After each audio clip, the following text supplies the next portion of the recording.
রাত গভীর। অর্ণব ও রুদ্র আড্ডায় মত্ত। হঠাৎ অর্ণব বলে উঠল, শুনেছি আমাদের গ্রামের পাশে পুরনো শ্মশানে রাতে অদ্ভুত কিছু ঘটে। চল একবার দেখে আসি।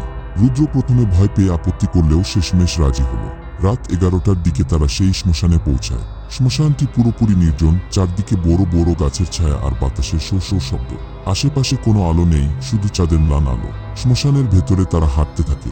অর্ণব সাহস করে বলে, এখানে কিছু নেই, সবাই মিথ্যে গল্প বলে। ঠিক তখনই এক অদ্ভুত কণ্ঠ শোনা যায়, তোমরা কেন আমার জায়গায় এসেছ? রুদ্র একটু ভয় পেয়ে বলে, চল ফিরে যাই, এখানে কিছু একটা অস্বাভাবিক মনে হচ্ছে। অর্ণব ও রুদ্র আতঙ্কে চমকে উঠে। তারা চারদিকে তাকায় কিন্তু কাউকে দেখতে পায় না। রুদ্র ভয় পেয়ে অর্ণবের হাত ধরে টানতে থাকে, কিন্তু অর্ণব একদম স্থির দাঁড়িয়ে থাকে। তার চোখে ফাঁকা দৃষ্টি, যেন সে কিছুই অনুভব করছে না। রুদ্র আতঙ্কে ছুটে পালাতে শুরু করে, কিন্তু পিছনে তাকিয়ে দেখে অর্ণব ধীরে ধীরে তার দিকে আসছে।